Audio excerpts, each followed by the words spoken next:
Y bueno, para cerrar con broche de oro, en este momento vamos a recibir a la maestra Jocelyn Reyes Fonseca, que también forma parte de nuestra querida familia MAPSI, y voy a platicar un poquito en relación a su semblanza curricular.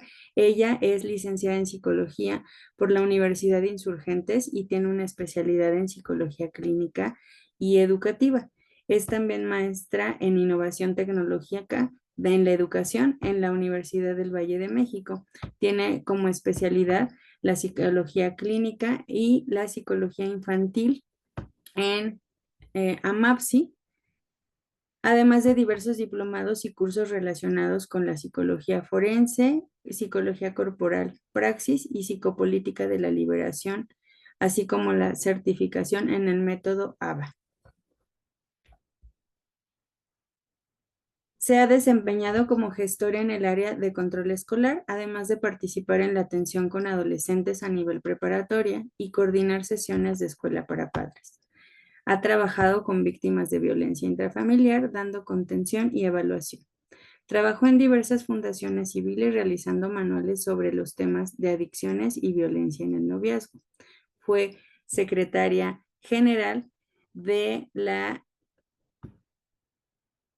IRCA Naucalpan. Realizó actividades con población adolescente en situación de calle, dando el seguimiento y acompañamiento aún en estas condiciones. Su incorporación al programa de sexualidad de la Fundación. Realiza talleres, consejerías y es responsable de un hogar de niñas dentro de la misma asociación. Ha asistido a diversos coloquios, foros, talleres, cursos sobre sexualidad infantil y gestiones educativas y actualmente es docente en AMAPSI en el diplomado y especialidad en psicología infantil, psicología y psicoterapia en adolescentes y también nos comparte la impartición de múltiples talleres con población sobre todo infantil y adolescente. Bienvenida, Jocelyn, y pues te escuchamos, los micrófonos son tuyos. Muchas gracias, Sara. Y gracias al doctor, a Rosario y a todas aquellas personas que están fielmente en esta parte de la preparación continua. Y este es un tema que considero es de suma importancia, ya que el adolescente tardío, el joven, el adulto, no hay un momento en que la gente tenga una adicción. Y nosotros ahorita nos estamos enfocando a lo mejor en adicciones como tal de consumos de sustancias, pero ¿qué pasa con los niños? Con estas adicciones a las plataformas, a los videojuegos, al no querer hacer cosas. Entonces, mi ponencia tiene que ver con el perfil psicológico del adolescente en las adicciones. Entonces, comparto pantalla y empiezo.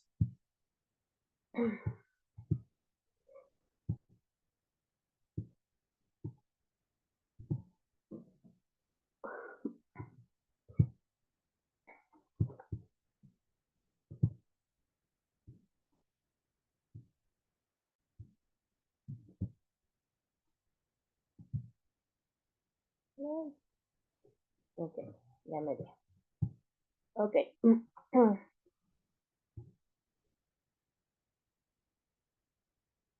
Ok, bueno, mi ponencia, como les mencionaba, tiene que ver con el perfil psicológico de este adolescente que está entrando o por entrar a esta situación de ser adicto.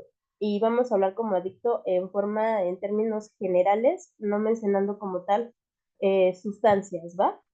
Recordemos que es bien importante mencionar que los seres humanos somos seres biopsicosociales. ¿Y a qué se refiere esto? Que la parte biológica, la parte psicológica y la parte social impacta directamente en nuestra vida, ¿ok? Entonces, si nosotros tenemos una enfermedad biológica de nacimiento o se desarrolla, impactará de una u otra manera en nuestro desarrollo. La parte psicológica, y en la parte psicológica tenemos que ver con toda la parte familiar y la parte social. Esto a la vez podemos mencionar que tenemos algo que se llaman factores de riesgo y factores protectores, ¿va? Los factores protectores serían aquellos factores que ayudan a esta persona a no estar en un riesgo continuo. y que por el contrario los protegen o les dan como un blindaje para tomar mejores decisiones. Y los factores de riesgo son los que pondrán en riesgo a esta persona para múltiples conductas, no solamente un consumo, ¿ok? Todos tenemos factores protectores y factores de riesgo desde que nacemos, porque un factor protector sería mi familia, ¿ok?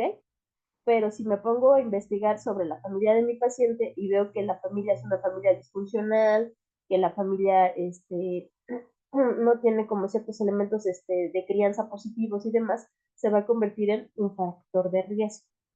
¿Ok? Estos factores protectores y estos factores de riesgo impactarán de forma diferente dependiendo del contexto de vida o de los sucesos de la vida de la persona. ¿Ok? Entonces, nosotros, cuando hacemos una historia clínica, tenemos que tomar en cuenta estos factores protectores y estos factores de riesgo. Los factores protectores nos hablarían a lo mejor, como lo que mencionó el maestro Juan Carlos, del grupo, del terapeuta, de los padrinos y demás. Esos serían unos factores protectores. O en su defecto, la escuela, los amigos, la novia, ¿ok? Todos aquellos que vayan a ser mis redes de apoyo. Esos serán mis factores protectores. Y mis factores de riesgo son los que van a hacer que yo pueda tomar decisiones que no favorezcan mi desarrollo óptimo. ¿Ok? Entonces, tomando en cuenta esto, podemos ver que no todos los programas ni todas las personas son candidatos para todos los tipos de internamientos, de psicoterapia o de formas de abordarlo desde este tipo de enfoques como AA, etcétera, ¿ok? O anexos, grupos de rehabilitación, etcétera. Esto es muy importante mencionarlo porque hay personas que piensan que ya no tienen como una solución y lo que tenemos que ver son los factores de riesgo y los factores protectores. En cualquier esquema que entre este adolescente en el trabajo de su adicción, tenemos que tomar en cuenta que la familia es la pieza primordial y fundamental para lograr éxito, sin importar que la familia no tenga características positivas. Lo que buscaríamos sería que esta familia pueda ser completamente un factor protector o un factor de apoyo o una red de apoyo. ¿Ok? Luego, en términos generales, cuando hablamos de adolescentes, tenemos que tomar en cuenta los criterios o las características, mejor dicho, que tenemos en esta etapa de desarrollo. Uno de los primeros, de las primeras características es que pareciera que el adolescente está en contra de todo aquel adulto que le da estructura o soporte, ¿ok? Porque él está buscando ser parte o tener pertenencia a grupos sociales, ¿ok? O grupos de su propiedad. Entonces, es más impactante para el adolescente lo que dicen los iguales que lo que dice el adulto. Y de ahí viene la serie de poder tomar en cuenta que dependiendo del contexto en el que se desarrolla el adolescente, va a poder tomar buenas o malas decisiones. Pero para todo esto también nos habla de que tienen ciertas características que han sido estudiadas y han sido repetitivas como indicativos, por así decirlo, o como dirían los adolescentes, las red flags que tenemos que tomar en cuenta nosotros como terapeutas, como maestros, como padres de familia, etc. Y una de la primera sería la baja autoestima y la parte de el autoconcepto. Tomando en cuenta que la autoestima tiene que ver con un cambio significativo dependiendo de la evolución o la edad en la que está la persona en desarrollo. Cuando es adolescente se replantea la autoestima porque sus necesidades, sus criterios, sus gustos son diferentes. Entonces, esta autoestima se puede modificar. No implica que no tenga, todos tenemos autoestima, ¿ok? Y esta parte del autoconcepto es como la misma persona se percibe a sí mismo. Pero antes del autoconcepto tendríamos que trabajar muchas cosas, como sería el autoconocimiento. ¿Qué me gusta? ¿Qué no me gusta? ¿Por qué me gusta? Y de ahí seguir trabajando los otros conceptos que tienen que ver con el tema de la autoestima. Aquí hablamos de sentimientos de inferioridad, de seguridad, de inseguridad, de evaluación personal, en donde la persona siente que no tiene importancia su vida o que todo lo que hace lo hace mal. Obviamente, un adolescente que no tiene una estructura en muchas de las cosas de su vida va a tener estos sentimientos más desarrollados. Les pongo un ejemplo. Cuando nosotros empezamos procesos psicoterapéuticos con niños, preadolescentes o adolescentes, mucho de lo que preguntamos tiene que ver si esta persona tuvo esta parte de la enseñanza y habilidades por parte de los padres. ¿Y cómo es esta enseñanza? En primer lugar, cuando son muy pequeños, o sea, voy a hablar como de edades, ¿va? Para que se vayan ubicando. Cuando los niños son entre 2 años a 6 años, estamos desarrollando hábitos de higiene y hábitos que le ayuden a tener toda esta parte de el autocuidado, ¿ok? Que se bañe, que se cambie la ropa, que se meta a bañar, que se aprenda a limpiar sus genitales y demás. Después viene la parte de la estructura o los hábitos que tienen que ver con escuela, organización del ambiente o el espacio en el que está, deberes y responsabilidades.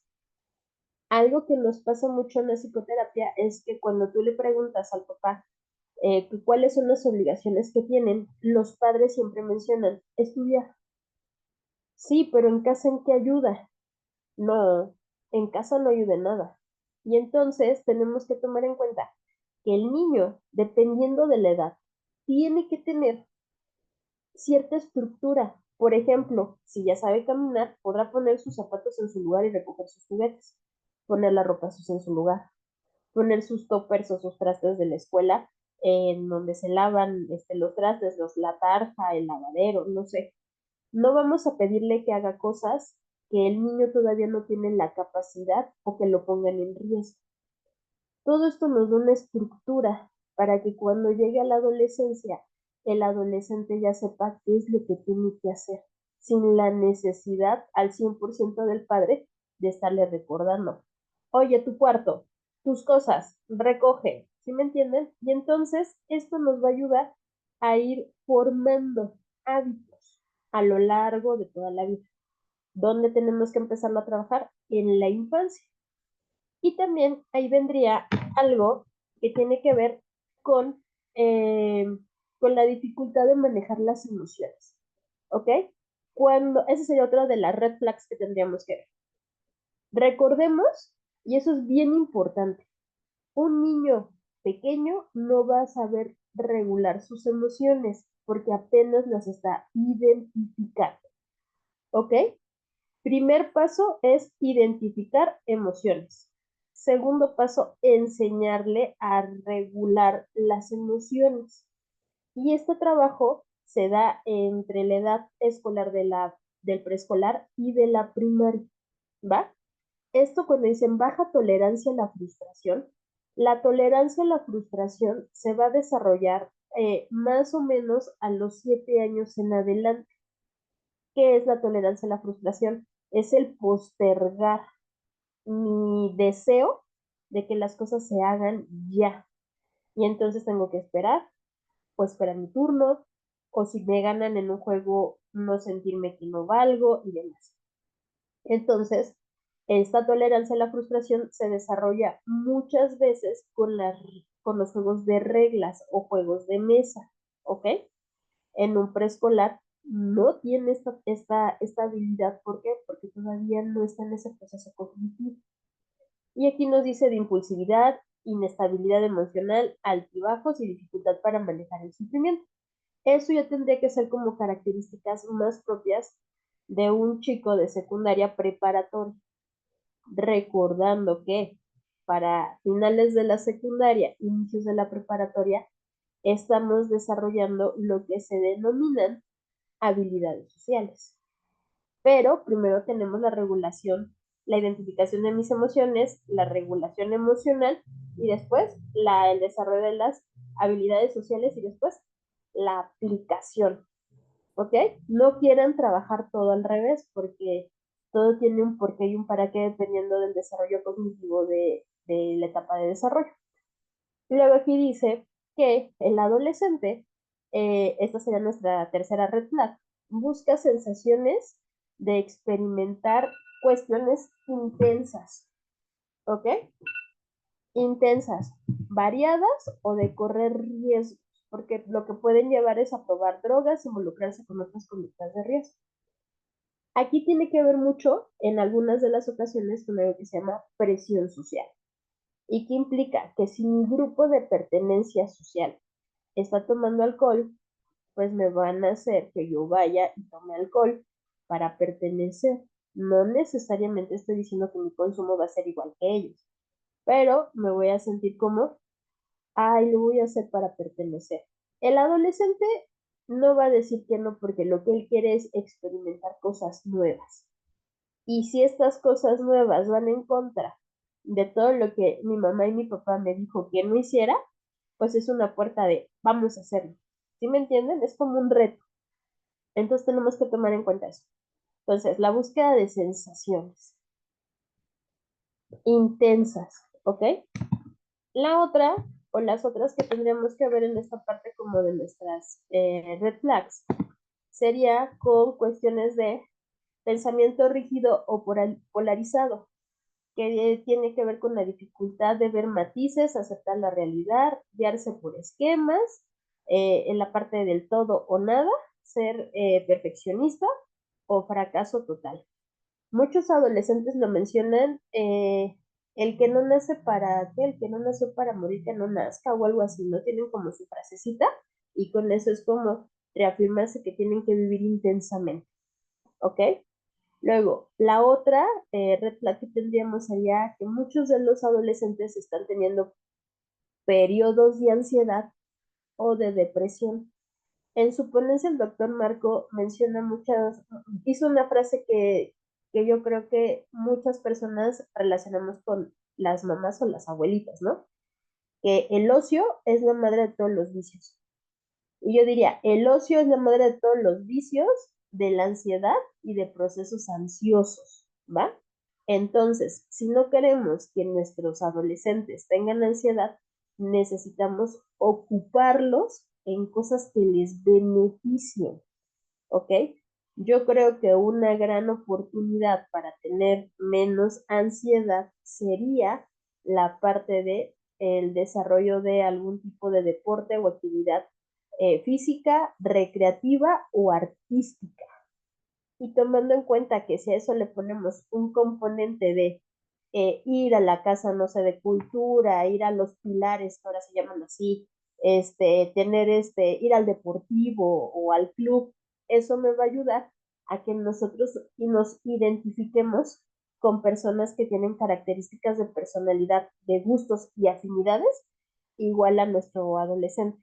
Pero si lo dejamos libre, ¿qué va a hacer? Va a ocupar su tiempo en este momento en pertenecer a un mundo digital y en este mundo digital no hay candados que nos ayude a proteger a nuestro adolescente al 100%, ¿va? Luego dice que tiene miedo al rechazo y la búsqueda de la aprobación, la parte de la dificultad para ser asertivo y prevalecer sus propias opiniones por el temor, ¿no? Aquí en esta parte del miedo al rechazo, muchas veces los adolescentes en terapia usan una frase que me llama mucho la atención y me dicen, yo, es que yo siento que no soy suficiente. Y yo, ¿por qué sientes que no eres suficiente? Porque yo no soy el hijo que mi mamá quisiera tener, porque yo no soy el alumno que mi maestra necesita, porque yo no soy. Y yo creo que ahí tendríamos que hablar de otras conductas que tenemos nosotros como adultos. ¿Cuál sería esa conducta el hecho de que nosotros ayudemos a estos niños, a estos adolescentes, a no ponerles expectativas tan altas, ¿ok? Cuando nosotros no tenemos una expectativa tan alta, vamos aceptando mucho de lo que va a ocurrir con él poco a poco. Y también aquí yo diría, en esta parte es, como papás, no ponerles esta parte de mis frustraciones, mis sueños que yo no cumplí, ahora tú tienes por qué cumplirlos porque yo te estoy ayudando a que tú seas mejor que yo o a que hagas cosas mejores que yo. Entonces, quitémosles como estas obligaciones, deseos o frustraciones a nuestros hijos, ¿va? Y dejemos que nuestros hijos puedan ser lo que ellos quieran ser desde una perspectiva de éxito o de cuidado, ¿ok? Luego, nos menciona otra red flag que sería el comportamiento impulsivo o de riesgo, que sería actuar sin considerar las consecuencias. Aquí menciona algo que es interesante, ¿no? Caracterizado en la etapa del adolescente. El adolescente te dice, más vale pedir perdón que pedir permiso. Ahí ya después vemos, mi mamá se va a poner loca un rato y ya después me va a perdonar. Le voy a pedir perdón y ya no pasa nada. O no llego con mi mamá, llego con mi abuelita y mi abuelita me tira paro, ¿no? O mi papá no va a decir nada. Pues él qué puede hacer si también toma. Él qué me puede decir si también llega tarde. Él qué me puede decir o ella qué me puede decir si nunca está. Entonces también aquí yo les diría que en estos comportamientos impulsivos o de riesgo tendríamos que ver qué ejemplos le estamos dando nosotros a estos adolescentes para que haya una cuestión de mayor congruencia, ¿va? Problemas escolares, disminución del rendimiento académico, faltas a clases, desinterés por el estudio o las actividades extracurriculares. Por ejemplo, en esta semana yo creo que muchos vieron la noticia de lo que pasó en el CCH Sur y muchas de las cosas que tendríamos que ver son este tipo de problemáticas para poder canalizar de forma oportuna a estos adolescentes que requieren la escucha o el trabajo, ¿ok? Viendo información que salió de este chico, que es el que ocasionó el fallecimiento del compañero, te das cuenta de que mencionan que viene de una familia disfuncional y cosas así, que hasta este momento no podríamos decir si es real o es mentira. Lo que sí tendríamos que ver es que tuvo una motivación que él por con tal de pertenecer a un grupo subía estados para que las demás personas lo vieran. Esta parte de ser visto es muy importante. Y creo que también algo que tenemos que ver es que los docentes deben de tener un poquito más de herramientas para trabajar con estos chicos o empezar a hacer como filtros para poder hacerlo. Aunque yo creo que muchos de los problemas que hay actualmente en el nivel preparatoria, secundaria y preparatoria, perdón, tiene que ver con que están muy desubicados en esta generación, en la generación de la inmediatez, en que todo lo quieren rápido, en que no tienen un proyecto de vida, en el que les da igual terminar una práctica, pues no importa, me hago youtuber, viralizo un video, me hago millonario y después subo videos de mis, de mis compras y de lo que hago, ¿ok? Esto ocurre mucho en como fantasía que tiene el adolescente porque toda la vida va a ser acorde a lo que él piensa y se fuga mucho de esta parte de la realidad, ¿ok? ¿Por qué? Porque en este mundo digital no hay reglas, no hay trabajos forzosos, no hay muchas cosas que a lo mejor nosotros sí tenemos que trabajar con ellos en este mundo real, ¿no?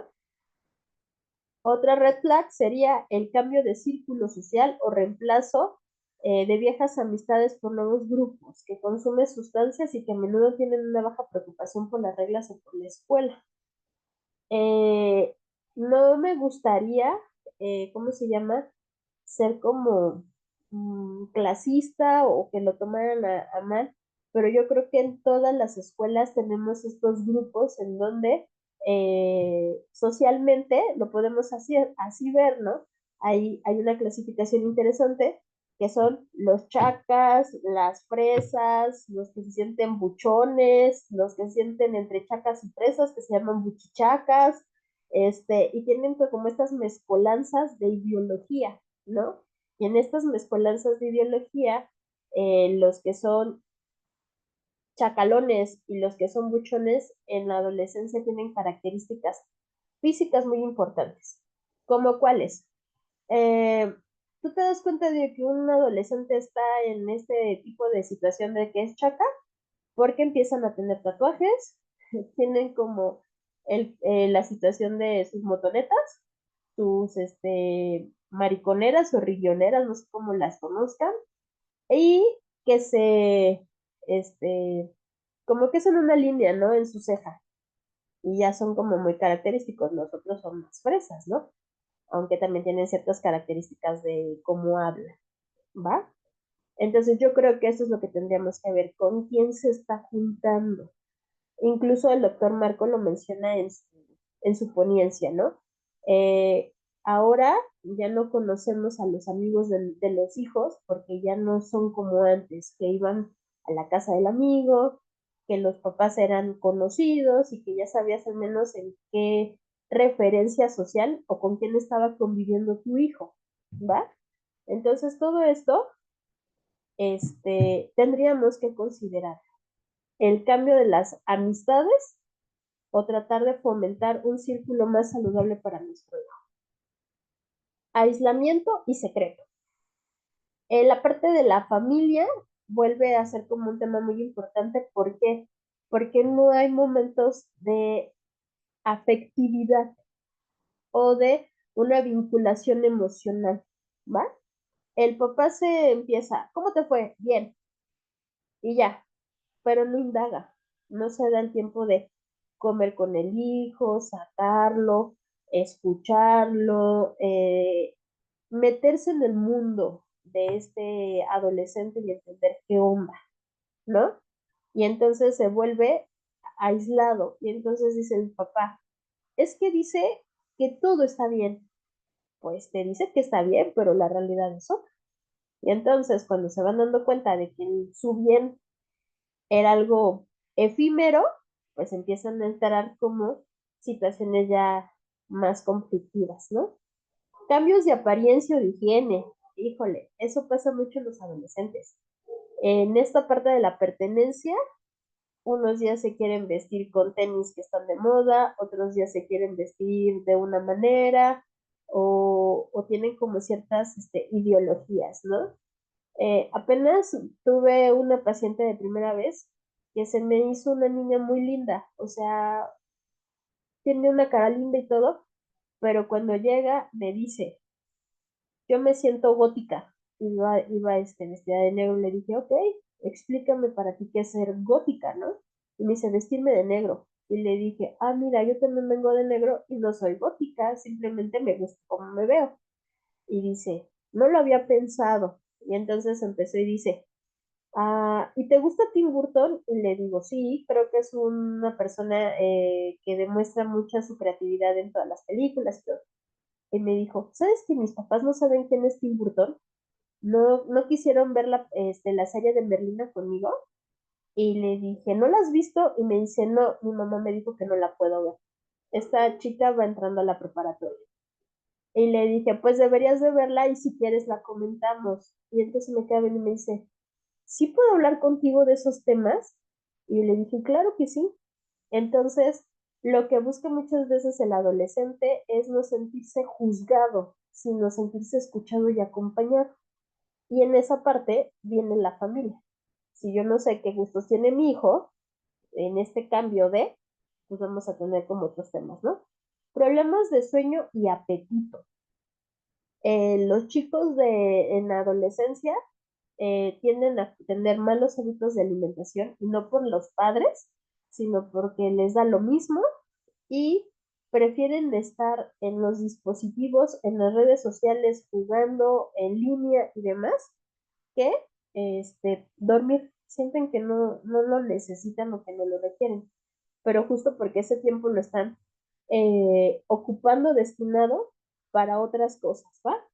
Dice, aquí otra red flag sería la actitud hostil o rebelde y que tiene como un comportamiento más irritable o enojado, poco cooperativo, desafiante con las figuras de autoridad. Yo les puedo decir este, que actualmente muchos pacientes adolescentes entre secundaria y preparatoria, esta conducta de rebeldía u hostilidad lo tienen mucho con los padres. Cuando la madre quiere castigar el dispositivo, me ha tocado desafortunadamente ver en terapia dos pacientes en los últimos 15 días que incluso ya le pegaron al papá o a la mamá cuando lo quitan de este mundo virtual.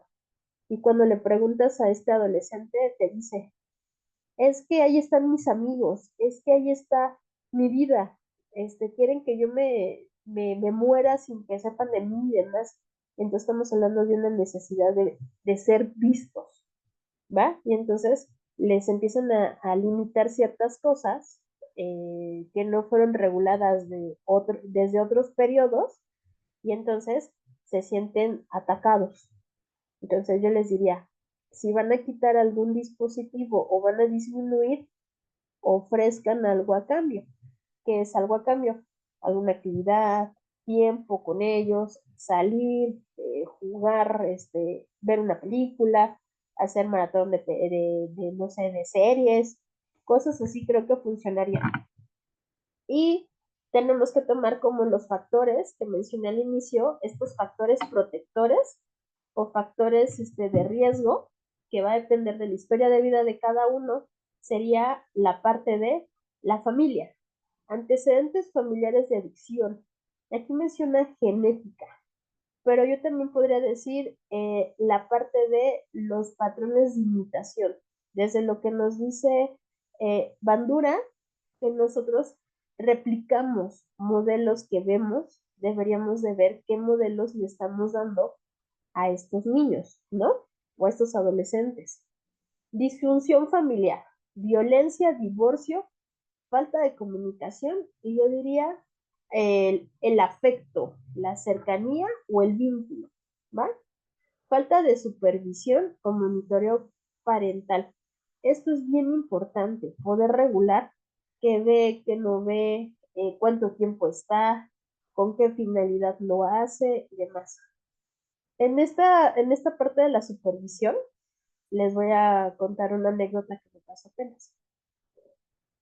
Tengo una paciente que acaba de entrar a la secundaria y tiene un diagnóstico de TDA y ansiedad. Esta niña va a una escuela particular, la escuela es muy accesible, nos permite trabajar en conjunto con ellas y su mamá se dedica exclusivamente a ella. Ella se la vive horas y horas y horas en la iPad y no se la quería dejar ver a su mamá porque decía que ahí estaban sus secretos, que había muchas cosas que sus amigas le platicaban y que no quería que la mamá los ventilara. Y a mí se me hizo algo hasta cierto punto real, que el adolescente no quiere que el adulto se entere porque todo lo minimiza o todo lo hace como un problema muy grande, ¿va? Y entonces le dejó la iPad a la mamá y la mamá me manda mensaje y me dice, oye, Jos, ¿y cómo se mete uno en esta aplicación? Le dije, no, pues mete la contraseña, es esto, y que le empiezan a aparecer candados de que si no ponía la huella de la dueña del iPad, se bloqueaba, y le dije, yo creo que mejor no hagas esto. Ahora también tenemos que ver en esta parte de la supervisión que hay muchas, ¿cómo les diré? Redes sociales, nosotros como adultos no identificamos. Yo con esta paciente aprendí que ya no es Messenger, WhatsApp o Telegram. Hay una nueva aplicación de mensajería que se llama Discord. Y entonces ahí ahora se comunican los adolescentes, ¿no? Y dije, ok, y entonces, para no hacerles largo el caso de esta pequeña, cuando llegó a consulta, le digo, tú sabes que tu mamá quiere saber qué pones. Y le dije, yo no te entiendo, pero ¿qué hacemos? Y me dijo, la próxima sesión traigo mi iPad y la revisamos tú y yo juntas para que le digas a mi mamá que no pasa nada malo. Y le dije, ok, vamos a trabajar los secretos y cuidar los secretos que tienes con tus amigas, pero también tenemos que ver que si hay algo ahí que no termina de ser positivo para ti, te lo tengo que mencionar. Y me dijo, sí, pero no regañona como mi mamá. Y le dije, no, esa no es mi finalidad. Y me dijo, bueno, está bien. Y entonces ya, periódicamente ella lleva, mi paciente lleva su iPad, lo revisamos. Yo no dudo que borre cosas, porque sí lo ha de hacer, pero al menos ya está más optimista en esta parte de decir, voy a permitir que lo hagan con la finalidad de que mi mamá no esté como siempre intrusiva o molestándome con el mismo. Yo creo que aquí tendríamos que ver que el adolescente, llegándole de la forma más correcta, nos puede dar toda la información, pero si empezamos a amenazar, a castigar, a, bueno, poner consecuencias, perdón, y demás, el adolescente, al no tener como esta parte todavía de las habilidades sociales y no saber cómo mediar, tiene muchos temas en la parte de ponerse agresivo o hostil, ¿va? Padres excesivamente autoritarios o padres muy permisivos. Creo que volvemos a hablar de esta cuestión de el cuidado y la crianza. Cuando tenemos pacientes que los papás no tienen claro su estilo de crianza, la forma de poner las consecuencias, antes llamadas castigos, de imponer actividades y poner como ciertas reglas de casa, los adolescentes les genera una situación de, ah, no pasa nada, mi papá no dice nada. O tenemos el otro lado de padres extremadamente autoritarios que parecen como, no sé, como militares, ¿no? O sea, ¿qué esperas? Apúrate, haz. No te has apurado, ¿qué esperas? Y entonces los adolescentes de por sí viven irritables, este tipo de conductas por parte de los cuidadores los hace más irritables, ¿no? Entonces tendremos que ver. Otro sería los factores ambientales y sociales. El fácil acceso de las sustancias en el hogar o la comunidad. Aquí he visto mucho el término, no los critico, solamente lo menciono, es yo prefiero que tome conmigo a que lo haga a escondidas y se ponga en riesgo. Yo creo que no está del mal visto, pero tampoco es una conducta acertada. Si sabemos que la familia hace fiestas y que no tienen una regulación, pues no puedo enseñarle que estemos en fiestas y tú date, no pasa nada, aquí te cuidan, ¿no? Sí tenemos que poner como estos límites. La presión del grupo para consumir. Aquí sí muchos grupos de pertenencia tienen como a tal hora, tal día, o bueno, ahorita con los adolescentes ese, cuando les cae su beca del bienestar, uno invita a una ronda de las caguamas, otros se van a no sé qué, o bueno, no vamos tan lejos, o terminan en estas chelerías clandestinas consumiendo cosas, ¿no? O haciendo fiestas y demás. Entonces tendríamos que ver, como en su momento dijo Juan Carlos en su ponencia anterior, estas conductas que nos predicen la parte del consumo, ¿va? En los adolescentes sería que tenga dinero, ¿no? O que tenga dinero de más para hacer este tipo de cosas. Y luego dice que el inicio temprano o consumo de sustancias antes de los 15 años. Yo diría que esto puede ser real en contextos familiares y sociales en donde no hay una regulación de la parte de los consumos, ¿va? Factores de salud mental. Esto sí también es algo que tenemos que tomar en cuenta. No estoy diciendo que todos los adolescentes que tienen TDA, trastorno negativista desafiante o algún otro tipo de condición, vayan a consumir, porque no es al 100% una estadística que nos hable de realidad. Pero sí podríamos tomar en cuenta que este tipo de trastornos tienden ciertas conductas con el control de sus impulsividades y esto lo puede hacer que consuman, ¿ok? Y si no está diagnosticado y tratado, obviamente hace que tenga una mayor incidencia para posibles consumos, ¿va? Experiencias traumáticas previstas o anteriores. Una de las experiencias traumáticas puede ser abuso, maltrato o en los adolescentes, ay, las relaciones tóxicas, ¿no? Tendríamos que ver cómo se está vinculando con las novias o si tiene este tipo de habilidades para poder lograr que alguien se fije en él o en ella, ¿ok? Aunque les voy a decir algo, a partir de la pandemia, algo que sí tenemos que ver es que este grupo de generaciones pandémicas, lo que no tienen desarrollado al 100% son las habilidades sociales. No saben relacionarse con sus iguales porque no tuvieron ese tipo de oportunidad por periodos largos, que fueron 2, 3 años, y entonces de repente llegan a un grupo y no es el típico, ¿qué onda? ¿Cómo estás? Es así como que se aíslan o tienen miedo a ser rechazados o sus gustos de afinidades en temas no son los mismos.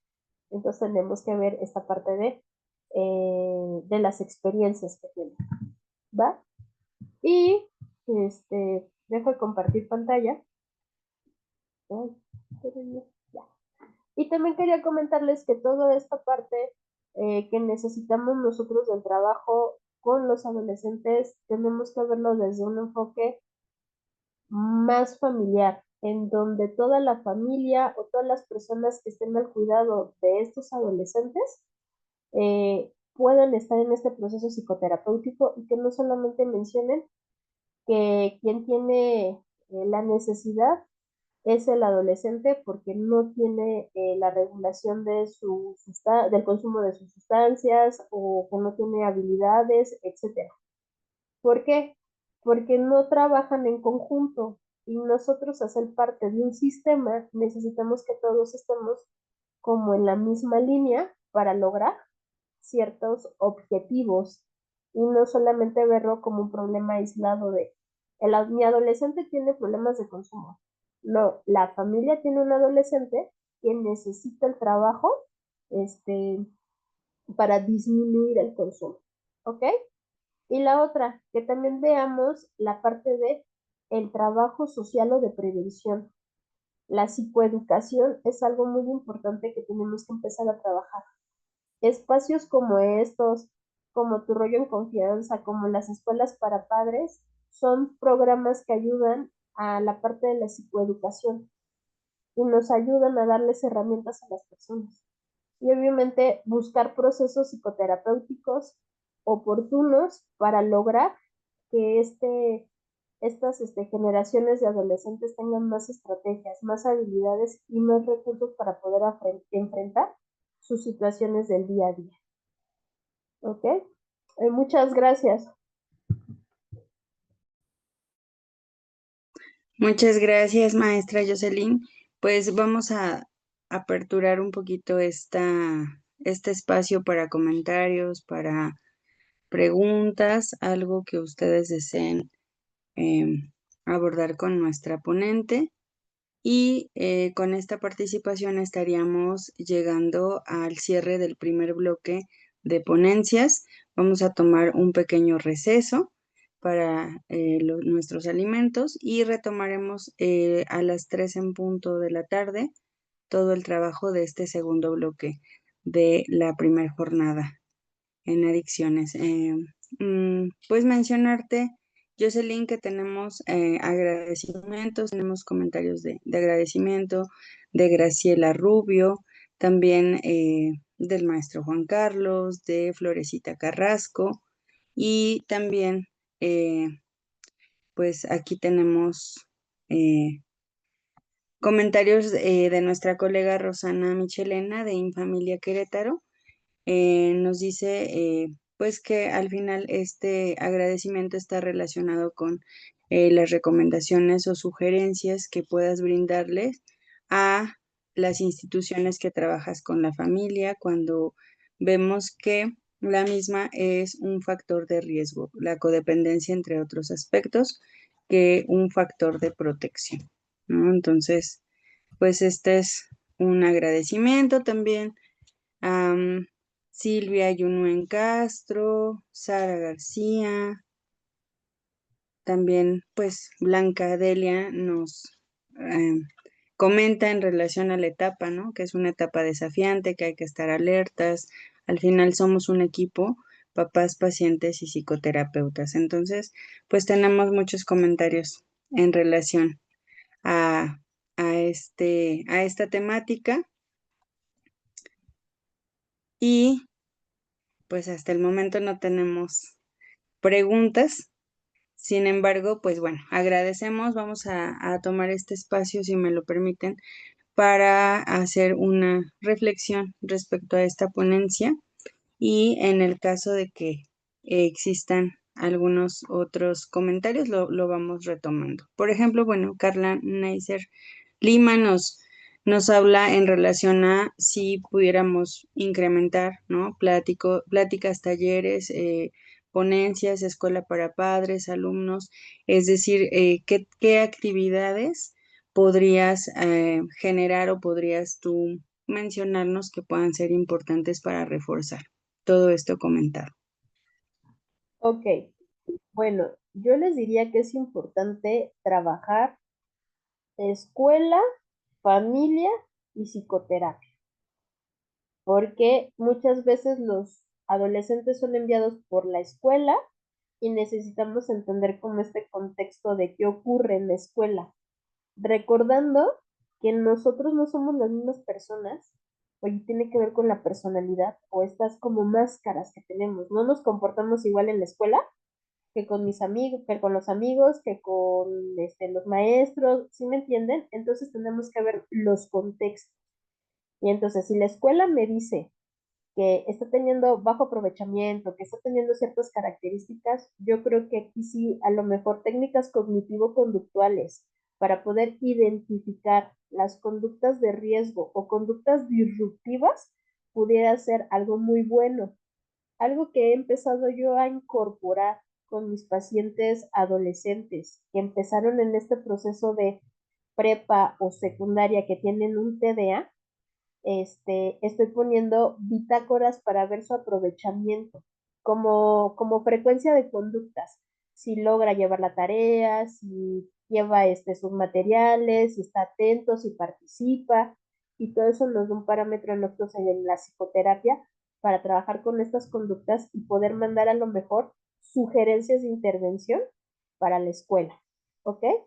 Con los papás, yo diría que es súper importante que tengan esta técnica de diadas que menciona el doctor Marco en la praxis, en donde necesitamos que tengan momentos de intimidad, en donde puedan vincularse, ¿ok? En alguna parte de la entrevista de la teoría de la praxis, que yo modifiqué un poco, debo de mencionarlo, doctor, preguntamos que te digan en tres palabras que te describan, ¿no? A las personas con las que viven habitualmente. Entonces yo lo aplico mucho con mis niños y adolescentes de los 8 años en adelante y le digo, a ver, descríbeme a tu mamá. Enojona, gritona y molesta. Descríbeme a tu papá. Chido, amoroso y consentidor. Descríbeme a tu hermano. Ay, chillón, lo odio y es fastidioso. ¿Con quién tendríamos que trabajar? Con la mamá y con el hermano. Aunque no necesariamente la mejor conducta o la mejor relación es con el papá. A lo mejor el papá es el papá barco, que no dice nada y obviamente el niño lo ve como algo positivo. ¿Qué se recomienda? Que tengamos espacios en que yo digo que empecemos de menos a más, ¿ok? Una actividad que la proponga el adolescente y una actividad que la proponga el papá. Que empiecen con periodos de media hora y que empecemos a hacerlo así frecuentemente hasta avanzar a periodos más grandes, ¿no? Y esto nos va a ayudar a la parte de la afinidad y la parte de que puedan platicar, ¿no? O sea que esta técnica nos ayudaría mucho a lograr afectividad, lograr esta vinculación. Recordemos que en la adolescencia se desvinculan muchos de los afectos con la familia. Y entonces estos periodos ayudarían. No es que nosotros vamos a comer cada 8 días en familia. No, ¿y en dónde queda tu relación tú con tu hijo, tú con tu pareja, tú con tu... ¿Sí me entienden? Entonces, trabajaría con eso. Con el adolescente, pues dotarlo de muchas conductas, herramientas mejor dicho, perdón, para que pueda tener una autoestima más saludable, toma de decisiones, y aunque suene un poco extraño, empezar a trabajar con adolescentes de secundaria, de tercero de secundaria, el proyecto de vida. Muchos de los adolescentes están perdidos porque no saben hacia dónde van. Y entonces cuando tú ya les pones un proyecto de vida de qué prepa te gustaría, qué esto, ya vas generando acciones para lograr metas más realistas y no dejarlo que todo lo decidan los papás. Obviamente esto va encaminado con el apoyo de los padres. Y nosotros como terapeutas de adolescentes, yo les sugeriría que no vean al padre como aislado, que también lo involucren en los procesos psicoterapéuticos y que tengan acuerdos con los padres, para que tú también tengas como este apoyo y este respaldo, porque si no llega el adolescente y te dice, no, todo chido, todo bien, y ya el papá de repente, oye Jocelyn, y fíjate que pasó esto y esto y esto, entonces tenemos que generar acción también desde la parte familiar. Entonces, pues yo les decía que muchos de los procesos son en conjunto con la familia y si la escuela lo permite, estaría padre. En la escuela, ¿qué podría ser? Espacios de convivencia, escuelas para padres, tener a lo mejor un momentos para tener tutorías o consejerías, que no es lo mismo que una psicoterapia porque son más breves, tomando en cuenta la cantidad del alumnado y poder canalizar a instituciones que les den una ayuda más profesional en caso de requerirlo. Entonces, este tipo de consejerías o de tutorías pequeñas o breves para los alumnos pudiera funcionar como un filtro para poder mandarlos a servicios de atención más especializados.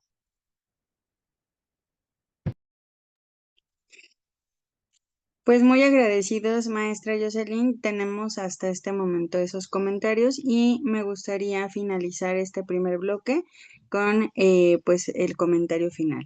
La maestra Jocelyn Reyes Fonseca nos permite a través de su ponencia y en relación al perfil psicológico de los adolescentes proclives a alguna adicción, conocer aquellos factores de riesgo, también considerados como banderas rojas y factores de protección. Nos comparte una visión muy certera desde su práctica como psicoterapeuta, incluyendo algunos referentes desde el trabajo dinámico con sus pacientes, recomendaciones y sobre todo una visión muy concreta y específica respecto a esta temática. Por ello, le agradecemos a maestra Jocelyn, parte de AMAPSI, su hermosa ponencia y eso sería todo en este primer bloque. Dejo el uso de los micrófonos a la maestra Rosario o al doctor Eduardo si gustan comentar algo. Yo pues también agradezco su tiempo y espacio para poder moderar esta actividad. Espero que haya estado complacidos en ello. Gracias.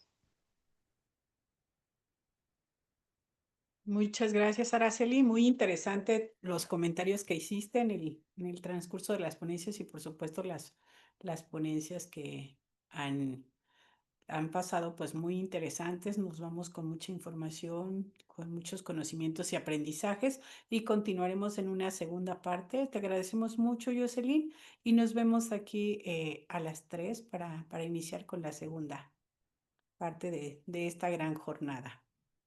Doctor, ¿quiere comentar algo?